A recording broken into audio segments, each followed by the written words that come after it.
देखिए, ये तो होना ही था, ये तो चल रहा है, जब से पाला बदल हुआ है बंगाल में तब से चल रहा है।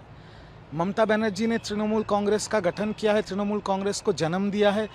एक तरफ ये सच्चाई है और दूसरा तरफ का सच्चाई ये भी है कि इलेक्टोरल पॉलिटिक्स में संख्या सर्वोपरि होता है, और संख्या के हिसाब से सारा संख्या अभी ऋतुव्रत बनर्जी जी के साथ है। विधायक 80 विधायक में से 60-65 विधायक उनके साथ है, और जितने काउंसिलर्स हैं, कॉरपोरेटर्स हैं, उनके भी 80% लोग उनके साथ हैं।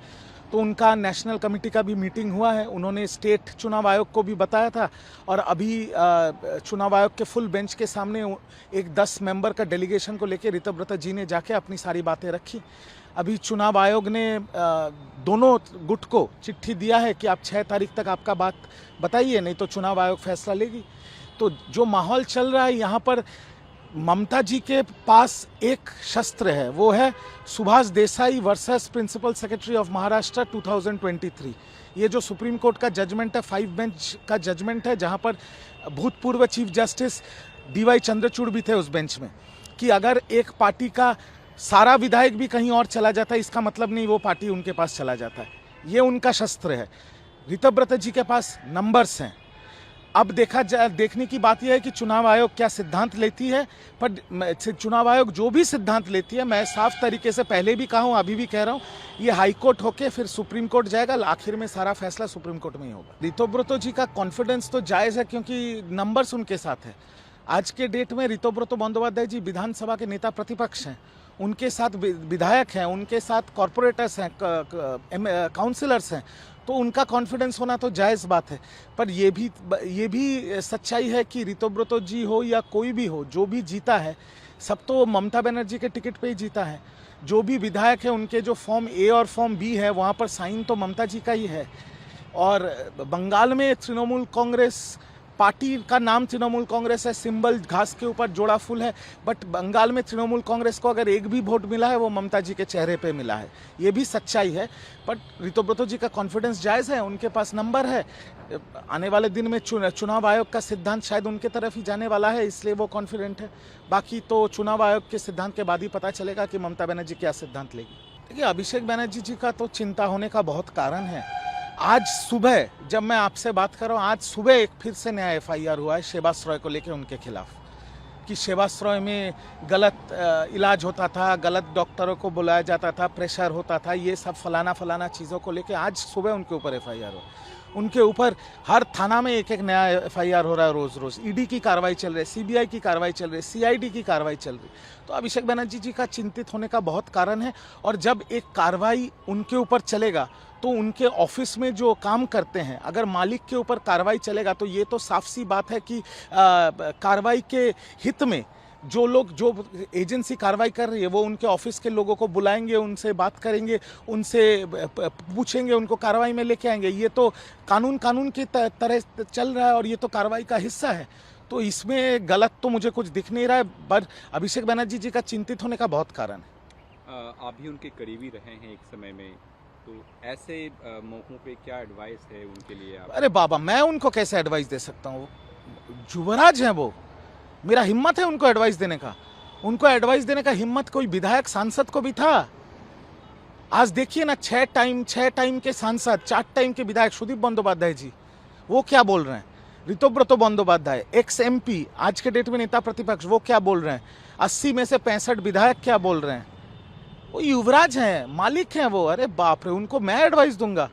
आज जब तृणमूल के कर्मी मार खा रहे हैं, तृणमूल के कर्मियों के ऊपर अंडे बरसाए जा रहे हैं, जब तृणमूल के हर स्तर के कर्मियां अरेस्ट हो रहे हैं, आज भी वो चार्टर्ड फ्लाइट में दिल्ली जा रहे हैं मीटिंग करने, तो उनको एडवाइस देने का हिम्मत मेरा नहीं है, किसी का नहीं है। वो बहुत बड़े आदमी हैं।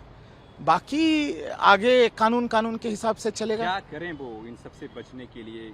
कैसे जाएं वो पब्लिक के बीच में? वो तो जा नहीं रहे हैं। तो वो तो उनका बात है ना, कर्म जैसा करोगे वैसा ही भुगतना पड़ेगा। आज ममता जी तो सड़क पे उतर रही है, ममता जी के ऊपर तो कोई अंडे नहीं फेंक रहा है। मैं हफ्ते में 7 दिन में 5 दिन आपको बाइट दे रहा हूँ, मेरे ऊपर तो कोई अंडे नहीं फेंक रहा है, कोई चोर स्लोगन नहीं दे रहा है। तो उनके ऊपर इतना जनता का गुस्सा क्यों है? ये सवाल तो उनको खुद से पूछना है। क्यों हर 28 में से 20 MP जब छोड़ के जा रहे हैं, क्यों सब उनके खिलाफ बोल रहे हैं? 80 में से 65 विधायक जो छोड़ के जा रहे हैं, वो क्यों उनके खिलाफ बोल रहे हैं? हर तृणमूल कर्मी जो छोड़ के जा रहा है तृणमूल कांग्रेस, उनके खिलाफ क्यों बोल रहा है? तो ये सवाल तो उनको खुद को पूछना चाहिए कि उन्होंने ऐसा क्या किया कि सारा गुस्सा पब्लिक का और पार्टी का भी गुस्सा, सारा सबका गुस्सा उनके ऊपर है। आज ममता बनर्जी जी के साथ जो खड़े हैं कुणाल घोष जी, वो तो ममता जी के साथ डट के खड़े हुए हैं। वो भी जब प्रेस कॉन्फ्रेंस कर रहे हैं, आप लोग तो जाते हैं विधानसभा में, उनका जवाब भी तो आप सुन रहे हैं। तो अभिषेक बनर्जी जी को खुद से पूछना है कि उन्होंने क्या किया है, कैसे किया है, जिसके वजह से जन आक्रोश उनके ऊपर आ रहा है और पार्टी में भी सब उनके खिलाफ बोल रहे हैं। दुर्गा वाहिनी का जो विपक्ष में बात करेगा उसको राजनीति में नहीं रहना चाहिए। आज कलकत्ता का और बंगाल का सर झुक गया था, सिर्फ देश के सामने नहीं, विश्व के सामने, जब आरजीकर जैसा कांड हुआ था। तो आज नई सरकार आई है, नया मुख्यमंत्री बना है, और नया मुख्यमंत्री और नई सरकार अगर दुर्गा वाहिनी बनाती है जहां पर फीमेल पुलिस ऑफिसर्स, महिला पुलिस ऑफिसर्स वो सड़क पे रहेंगी महिलाओं के सुरक्षा के लिए, तो इससे अच्छा चीज़ क्या हो सकता है? हम तो, हमारे सबके घर में बहू बेटियां हैं, हम तो चाहते हैं कि बंगाल में और कलकत्ता की नारी सबसे ज़्यादा सुरक्षित हो। वैसे भी Calcutta is the safest city in this country. NCRB ने 3 साल कंटिन्यूअस 3 साल कलकत्ता को देश का सबसे सेफेस्ट सिटी बोला है। हम चाहते हैं कि आगे वही बना रहे, हमारे घर की माँ बेटी सुरक्षित रहे, बंगाल की औरतें सुरक्षित रहे, और उसके लिए सरकार और मुख्यमंत्री जो काम कर रही है उसको मैं सैल्यूट करता हूँ, स्वागत करता हूँ। फिलहाल तो सब अच्छा हो रहा है, विपक्ष में बोलने का कोई जगह नहीं है। हॉस्पिटल्स बनाए जा रहे हैं, 200 एम्बुलेंस दिए जा रहे हैं, 1,30,00,000 औरतों को अन्नपूर्णा भंडार का सेवा मिल रहा है, 3,000 रुपये करके महीना में मिल रहा है। दुर्गा वाहिनी बनाया जा रहा है, देश विदेश से लोग आ रहे हैं, इंडस्ट्रीज आ रहे हैं, बात कर रहे हैं, यहाँ पर सब अच्छा है। मैं तो सिर्फ आपके चैनल के माध्यम से एक ही निवेदन करूँगा, इतना अच्छा काम जो बंगाल की मुख्यमंत्री और पश्चिम बंगाल सरकार कर रही है, इसके ऊपर मतलब पूरा एक घड़े दूध में अगर एक बूंद चूना कोई डाल रहा है वो है ये एक जो अंडा फेंकने वाला कल्चर स्टार्ट हो गया बंगाल में। ये बंगाल की संस्कृति नहीं है। मुख्यमंत्री भी इसका विरोध कर रहे हैं, भाजपा के अध्यक्ष शमीक भट्टाचार्य जी ने भी इसका विरोध किया, और सबसे बड़ा महत्वपूर्ण चीज़ हाईकोर्ट ने भी बोला है कि ये नहीं हो सकता, और बंगाल डीजीपी से उन्होंने एसओपी मांगा है।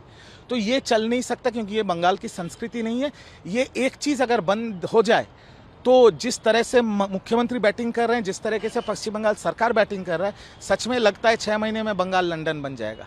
सिर्फ ये एक ही चीज़ है, ये अंडा फेंकने वाला कल्चर कौन कर रहा है, कौन लोग कर रहा है, इसके वजह से बंगाल का नाम खच्चा भी खराब हो रहा है। कह रहे हैं कि टीएमसी के ही लोग अब अपने नेताओं पे, अगर टीएमसी के लोग ही कर रहे हैं तो मैं समीक दास से भी निवेदन करूंगा और माननीय मुख्यमंत्री शुभेंदु जी से भी निवेदन करूंगा, ये लोग तो टीएमसी के लोग हैं, इनको गिरफ्तार करवाइए, इनको गिरफ्तार करवाइए जो अंडे फेंक रहे हैं।